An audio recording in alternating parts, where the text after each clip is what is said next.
Hello, people. So it's been quite a while since I've done this, a few months. I know this is really spontaneous, so if I don't get any views, that will be the reason why. But I'm going to keep this open anyway. I'm going to sort of multitask, kind of be on standby. Um, yeah, I don't know what I'm going to do. I'm talking to myself here, really. um, but if anyone logs in, please feel free to ask questions. So anything that you want to talk about. Anything that you want my thoughts on, anything, because engagement is very important. If I'm just talking, then it kind of defeats the purpose of this. I know there's been no kind of promotion for this one. There we go. First viewer. Hello, Alon. Thank you for logging in. You must have been online. You following the recent developments in Ukraine? Absolutely. I think it's a bit hard to ignore what's happening. Um, I mean, here in the UK, it's probably the main story right now, apart from the Prime Minister's Partygate scandal. Um, I read a reporter there. Well, I didn't read it in full, but the headline was that apparently Russia has a sort of fake factory in Ukraine that's manufacturing supposed incidents of aggression by the Ukrainians. So I think that Russia's probably planning some sort of false flag attack. Um, but I don't know what's going to happen with this because I think that Putin has now got himself into a position where he can't really back off because of ego. I don't know. I don't think it will be a global war, but could be a pretty serious situation. Certainly, I think if I was living in Donetsk or Eastern Ukraine, it would be a tense time. Maybe not so much in Kiev and more in the West. So, imagine you've been following it as well. By the way, it's great to see you log in. I was honestly expecting to wait about 10 minutes before anyone logged in, so that's good. Um, by the way, Alon, if it's just yourself, I might not make this one very long because ideally I'd like a live stream to have quite a few people. They're now openly sending troops to Donbass after recognizing the separatist regions as independent. Do you think it will go any further? I haven't seen the latest news. So troops are actually now in Donbass. Is that Russian troops directly? I'm going to have to see the latest news. Yeah, I mean, I think a full invasion of the country would definitely be an escalation, and that would be a major, major war. Because Ukraine's a big country, and it's I don't know how that will develop. I can't see British and American troops on the ground. Possibly there could be some sort of UN peacekeeping force sent in eventually. This could be a bit like the Balkans actually in the 90s. Um, there could be a fragmentation of Ukraine. But if if Russia keeps using these sort of fake factory narratives. I don't know exactly what the details of that are, but supposedly they're a bit comical. They're quite amateurish, but the intention is to vilify the Ukrainians and to justify an invasion. For me, there's echoes of history because in the 1930s, the Third Reich used the same argument about protecting protecting German speakers in the Sudetenland and so on. So I do see some echoes of history here. Um, but I think a full invasion would be costly for Russia. I think it would actually cost Putin domestically if there was a high Russian death toll. Having said that, Russia has a track record of covering up its troops' casualties that happened in the Chechen wars. Um, and their widows and their mothers were kind of silenced from publicly criticizing that. So I don't know how this will play out. I do think if it escalates, then it'll be difficult to know how the West can respond as Ukraine isn't in NATO, but we certainly couldn't do nothing because that would be seen by the Ukrainians as a betrayal. Um, it's a difficult situation, but I think once again it shows Putin's destabilizing agenda for the region.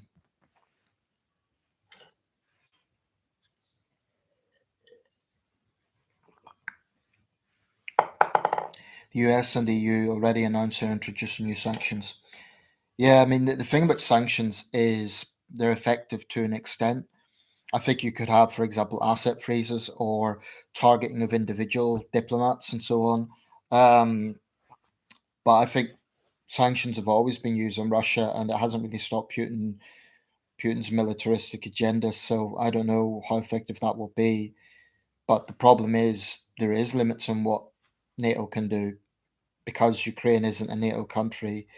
Um, you know, the US, France, Britain can't attack Russia as a defensive measure. And I think President Biden was right about that. American troops on the ground, that's World War III. So that's not an option. But I think there could be other things beyond sanctions. I don't know what they are, but I think there could probably be something beyond that.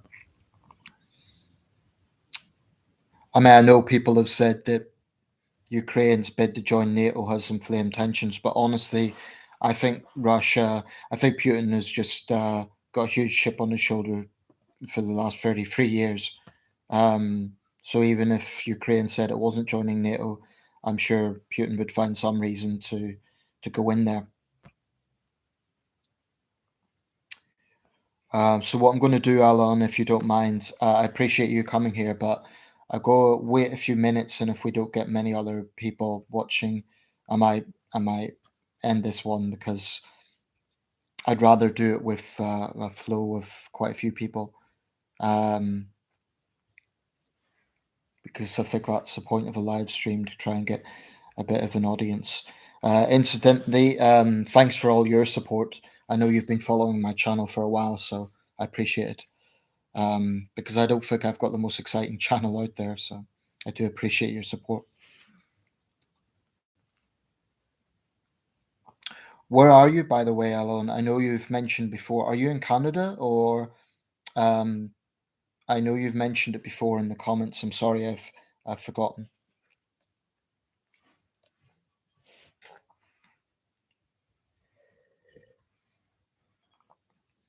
What's my thoughts on the far left YouTuber Vaush? To be honest, I don't know the guy. I'm not familiar with him. You live in West Turkey. Yeah, I thought that was a Turkish name. I just wasn't sure if you were in Turkey. Um, which city are you in? Are you in Istanbul or Izmir? Um, whereabouts are you? The far left YouTuber Versha. Honestly, I don't know the guy, but I'm a centrist, so I'm never going to be comfortable with the far anything far left, far right. Um, Izmir. That's formerly Smyrna, isn't it? Um, I must say, I haven't been to Izmir. I've been to Marmaris in the south, albeit many years ago. I think Turkey's a fascinating country. I mean, I'm speaking in anthropological terms. It seems to be that you have a lot of archaeological sites there, and that I love history. So I think actually there's a site, I forget the name, but it's supposed to be the oldest building in the world, the oldest structure of any kind. Um, Goes back something like 7,000 years, or I forget the name. It's a World Heritage Site. You might know what I'm talking about. It temporarily eludes me. So tell me something about Vaush. What's his pitch? I mean, I can imagine what it is, but um, is he like big? Does he have a lot of subscribers? Is he well known or she? Um, I'm guessing it's a guy.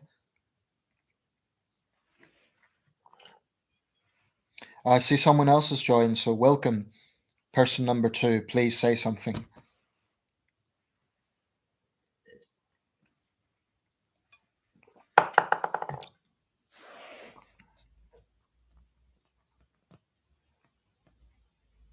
Vaush is an anarchist with 300,000 subscribers who does stream reactions.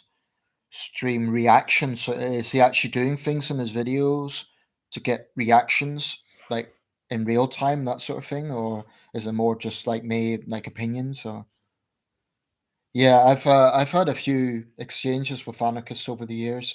I mean, I worked with a guy once as a charity fundraiser, and he was a bit of an anarchist.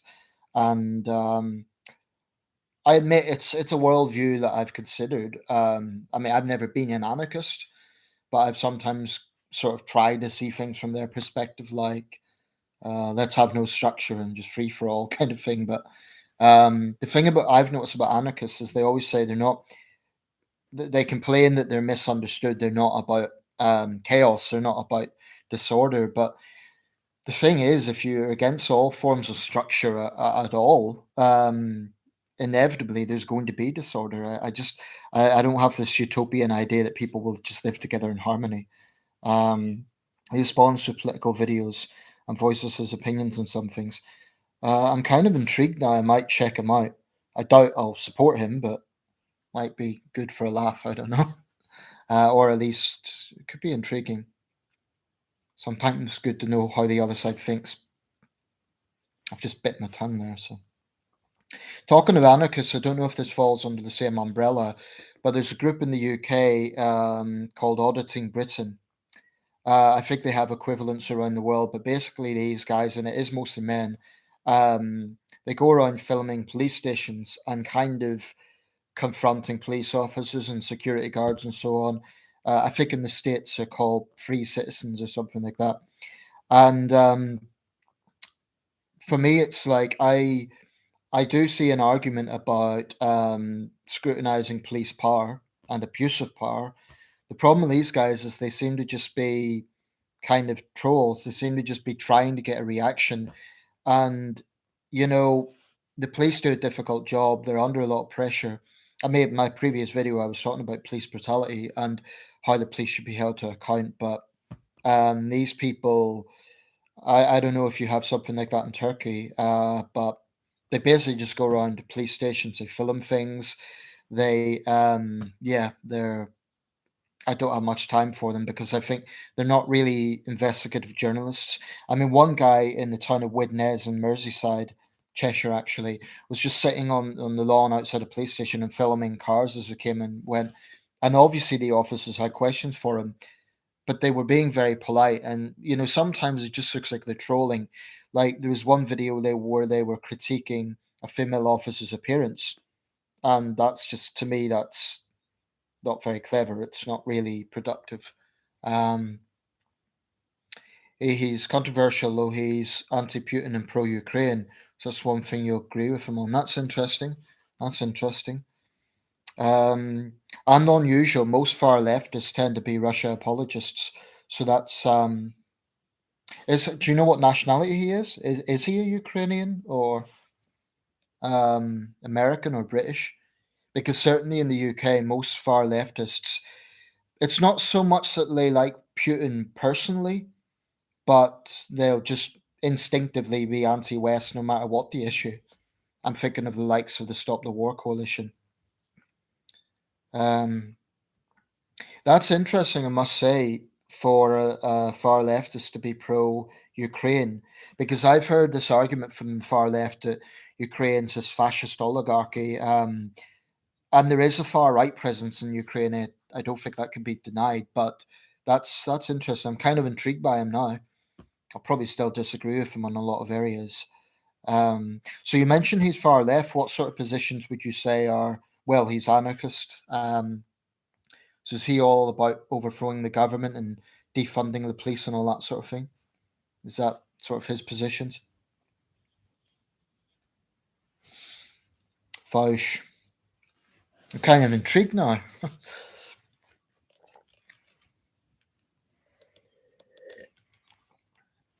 Tankies, a four-time leftist who idolized the Soviet Union. I must admit that's a term that's new to me, although I've certainly come across them. Um, I mean, there's people in Britain. I remember debating one young guy a few years ago, and I cut him a bit of slack because he was young and perhaps naive. But this was a young British guy.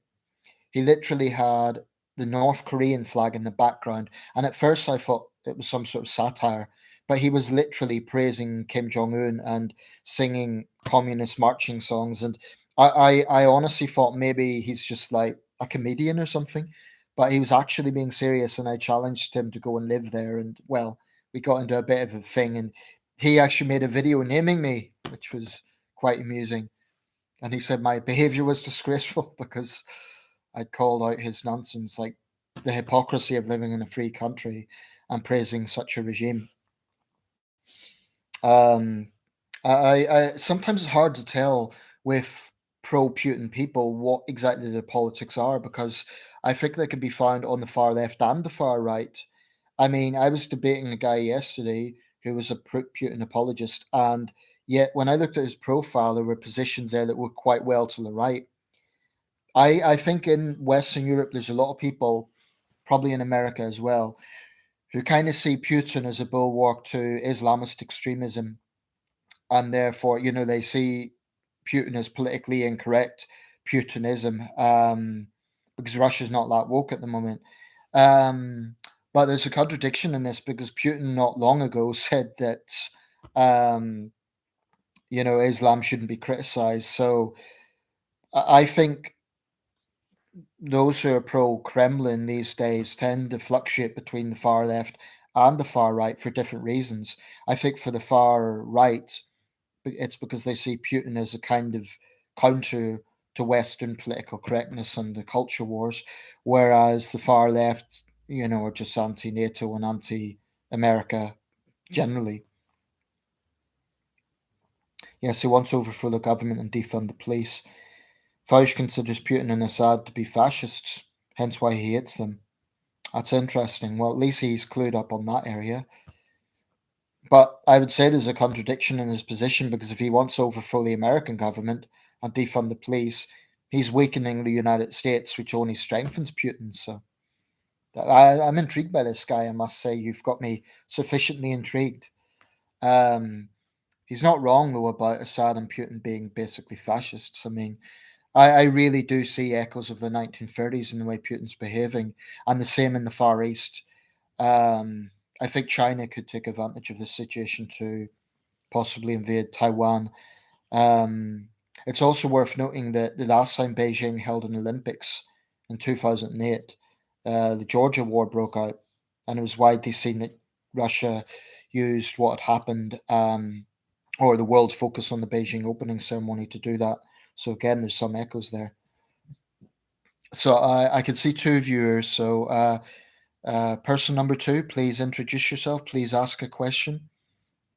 Don't be shy, because this is all about engagement. So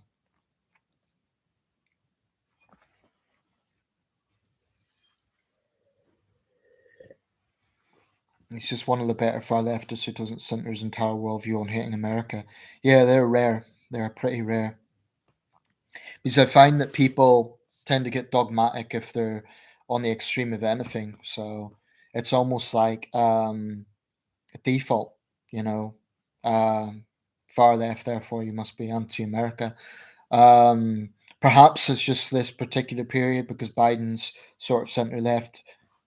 So I don't know. Perhaps he just is clued up to the fact that not everything is America's fault. Um, but there's certainly people in Britain. I mean, former Labour Party leader Jeremy Corbyn, of course, and Corbynism is very much still here in this country. I've just seen a third person. Again, people, please don't be shy. Please leave comments. That's how this works. At the moment, it's just me and Alon, so it would be great to have more contribution. I mean, the far right, I'll say this, when it comes to Russia, the far right tend to endorse conspiracy theories more, which is why I've got no time for them. They tend to, um, especially around the whole Trump era, there was a lot of, I mean, they resent the label far right, but they tend to be pretty nationalistic, and they tend to take positions that are um, of a fairly troubling worldview. But they tend to be very much, um, incidentally, from a Turkish perspective, I have a friend in, I forget which city he's in. I think it's Konya. I've known him for years, and he's very, very anti-Erdogan. He sees Erdogan as a fascist. I'd say that guy's probably centre left. He's certainly more left wing than me, but he sees Erdogan as a fascist. So, what's your thoughts on that? I mean, obviously, Erdogan's a controversial figure domestically and abroad. I mean, Some say that Erdogan's the last sultan or the last, he's consolidated far more power than a president should have. He also debates people. He debates some alt-righters, anti-vaxxers, and Trump supporters. He also debated a black nationalist and even debated an Assad apologist about the gas attacks in Syria. Fair play to him for that. Um, I'd actually be up for doing that. I remember once a Scottish nationalist challenged me to a debate, and I said, okay, let's set it up. I didn't quite know how to do it, like if we'd split the screen or what, but the guy never followed up. He basically he said I was a coward, he said I was running away, but I gave him the opportunity. I said, okay, let's set it up. We could talk about these things. And yeah, he didn't want to basically follow up on that. So I remember I did debate a Black Lives Matter activist once. I think it was on one of these live streams. We got into a bit of a thing. But I didn't mind. I didn't find it, too tense or awkward. I find it because I'm quite comfortable with my views, and I need practice anyway if I want to be a public figure someday. But unfortunately, there's a lot of optics involved. When you get any sort of cult-like mentality or dogmatic support, then an opposing voice can't get a word in sideways. Sometimes I've seen a situation in the UK and in the States where perhaps one speaker had unpopular opinion, or perhaps the audience was very, very biased in one direction. And I guess it takes tough skin to be a public speaker, a politician, or an activist. And you need to have an enormous amount of self confidence. I've often considered that situation. Like if I was in a debate situation and I was calling out Assad's brutality, and then the floor was filled with people who are pro Assad. Um, a few years ago, I made a video about the American politician Tulsi Gabbard. I took issue with her visiting Assad, and that video was bombarded with people who were pro Tulsi Gabbard and saying like one of the classic lines I came out with was "I'd never served, so I should shut up," as if that's a legitimate point of attack. Um, but yeah, I just don't think she's ever really explained why she done that properly. That's my stance. Okay, Alon, if you don't mind, I'm going to wrap this up quite soon because it's been great. I mean, I appreciate all your questions and your contribution, but ideally with this, I'd like more participation. Um, Person number three, again, if you've just logged in, please leave a comment. Um, we'll get something going. Um, Before I kind of scheduled live streams, but that isn't always effective. It doesn't necessarily guarantee more participation. So I might just do it like this. By the way, if you come across this afterwards and you weren't online at the time, don't worry, I'll do this again. So there'll be more opportunities to engage. One of these days, I'm really, really, really going to look at this channel and try and tidy it up a bit. An Indonesian friend of mine very kindly offered some suggestions, and she is quite active online. I don't think she has a channel, but she gave me a lot of good suggestions. Okay, Alon. So you have a good day too. Thank you for logging in. Okay, I'll bring this up to 25 minutes. Anyone else, if you've just logged in, please feel free to ask a question. If you want to know my thoughts on something or you want to leave your thoughts. Four people now. Come on, people, don't be shy. Because if there's not any participation, I'll have to close this up.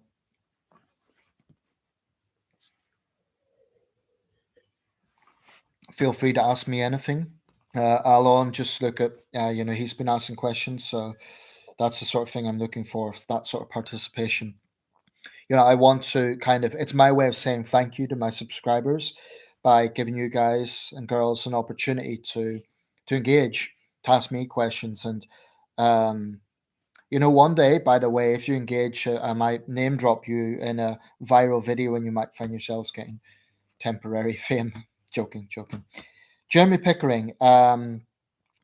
Okay, what are your thoughts on Russia and Ukraine? What do you think will happen? Me and Alon have been discussing this quite a lot for the last 20 minutes, so I'll just summarize if you don't mind. Um, I'm not going to sit on the fence. I'm pro Ukraine. I'm pro West because I think Russia has a long track record of destabilizing the situation. Some will say that Ukraine's attempts to join NATO have put Russia on the defensive, but honestly, even if Ukraine wasn't trying to join NATO, I think Russia would find an excuse.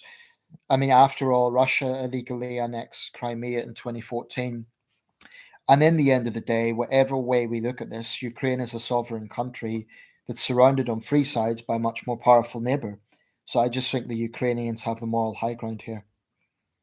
As for what will happen, Alon was saying that Russian troops have already entered Donbass. I haven't seen the latest news. I hope it doesn't escalate, but if it does, it will be bloody. The last war had 14,000 fatalities, and most of those occurred in the first 2 years, 2014 and 2015. At the moment, it's kind of a low level war, but I think if there's a full invasion, it will definitely be bloody.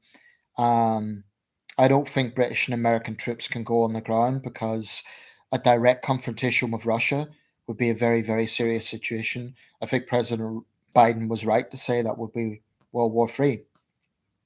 What's your thoughts, Jeremy?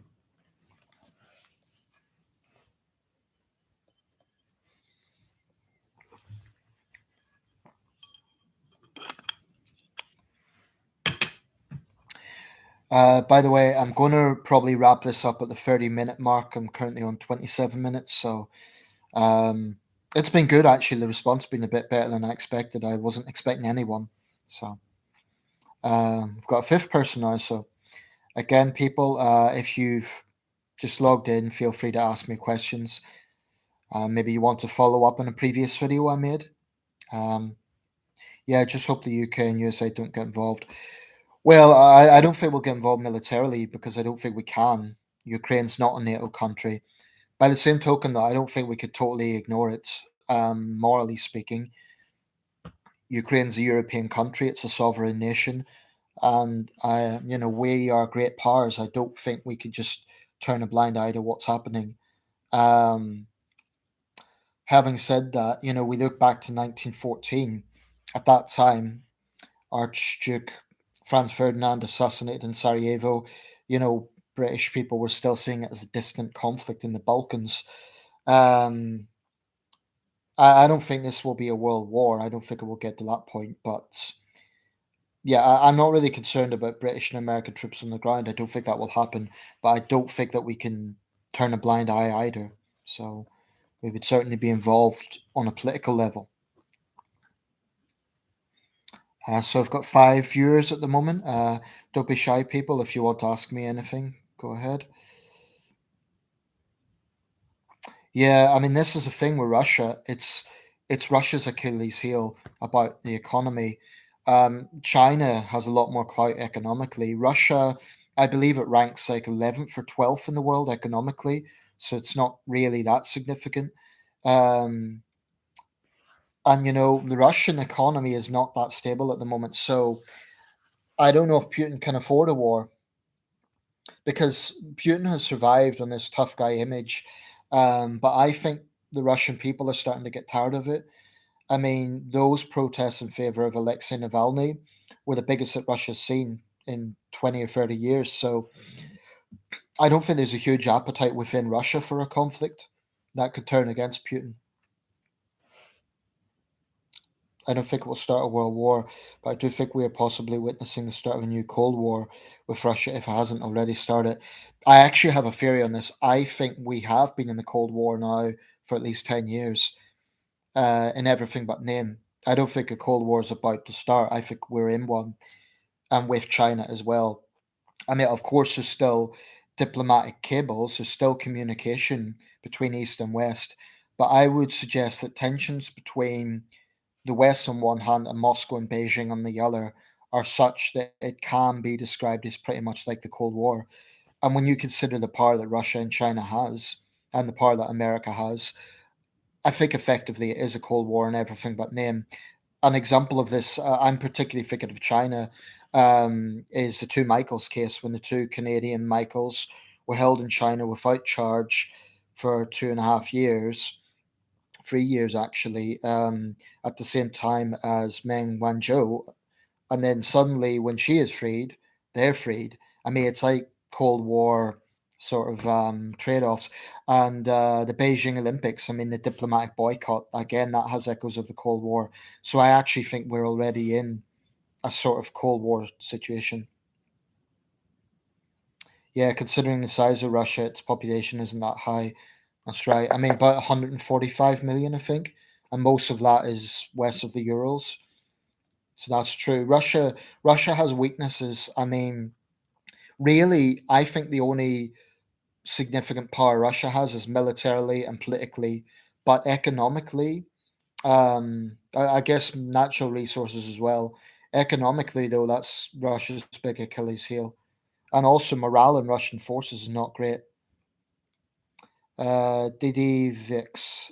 Maybe Russia will not attack the rest of Ukraine because Ukraine is too large. That's right. I mean, this is a point worth remembering. Ukraine's a big country. It's, I believe, the second biggest country in Europe by area after Sweden. Um, I think it's Sweden, Ukraine, France. So it's a big country. I mean, I think it's something like 500 miles between Kiev and Donetsk. It would be a big gamble even for Putin to invade. I mean, Russia has the manpower probably to do it, but it would be a very bloody situation. The Ukrainians will fight like tigers, and it might be a smaller country, but it's also a very proud country, and I think that um, that would be a very, very big mistake by Russia. The West couldn't enter militarily, but I think the sanctions will be so severe that they'll cripple Russia. Um, and I think Russia will, it would be interesting. China would be forced to take this position of neutrality because on the facade, they're pro Russia. They'll probably recognize Crimea as part of Russia, just as Russia recognizes Taiwan as part of China. But the Chinese would have to be careful because they're always talking about not interfering in other countries' affairs. So this would damage Chinese Ukrainian relations. If they do invade, Poland will have a huge influx of refugees. Exactly, and that will create a crisis in the EU. I mean, we already saw what happened last year in Belarus. We had the Belarus regime allowing this influx of refugees into Poland, ostensibly to try and destabilize the EU. Um, I think there could be a humanitarian crisis on the border, and I don't know how that will play out. Poland have taken a fair number of Ukrainians in the past.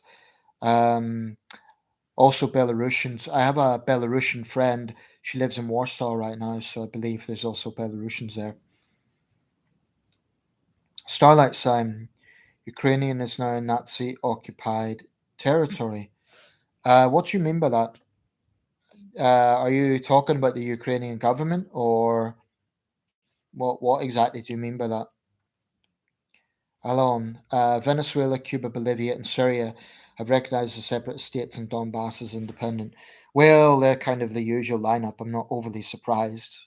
Venezuela, Cuba, Bolivia, and Syria are not exactly pro West, so that doesn't surprise me. But again, there's Cold War echoes there of these sort of alliances.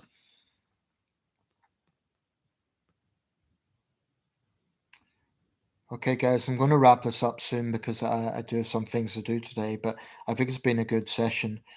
I'm happy with this. I honestly thought there wouldn't be any responses, so that's good. By the way, if any of you guys are in the UK, what's it like where you are weather-wise? We've had a few big storms here, so I hope China doesn't stand with Russia at the moment anyway. Yeah, I mean, Beijing's in an interesting position because on the surface they're pro-Moscow because this Russia-China alliance is practical for both sides to stand against the West. On the other hand, Russia's foreign policy isn't quite like China. Russia's more militaristic, at least actively militaristic. China's a lot of hot air. But actually, the thing about the PLA in China, they've actually got limited battle experience. The last actual full scale war China was involved in, you have to go back to 1979, the Sino Vietnamese War. So actually, that's the weakness of the Chinese army. They're actually not battle experienced. Um, Another issue, I was looking at China Uncensored, is because of the one child policy, a lot of soldiers are only children. Therefore, there's a big reluctance, obviously, for casualties to be sustained. Um, but politically, China will be with Russia because, they have a vested interest in opposing the West. Do you ever read Paul Craig Roberts? Worth a look. I must admit I'm not familiar with the name, but I'll check him out if I have time. I'm in Chesterfield and it's a little cloudy, mostly blue sky. Yeah, up here in Sunderland it's a bit windy, but not as it was. A lot of twigs outside. Um, Part of me thinks those storms were it was a little bit exaggerated. I mean, not for the four people who died, but we were hearing that it was going to be the worst storms in 30 years. I'm not sure it was quite that bad. Although I know in Dorset there was record wind speeds apparently. It's a little bit windy at the moment. I'll show you guys outside actually what it's like here in Sunderland.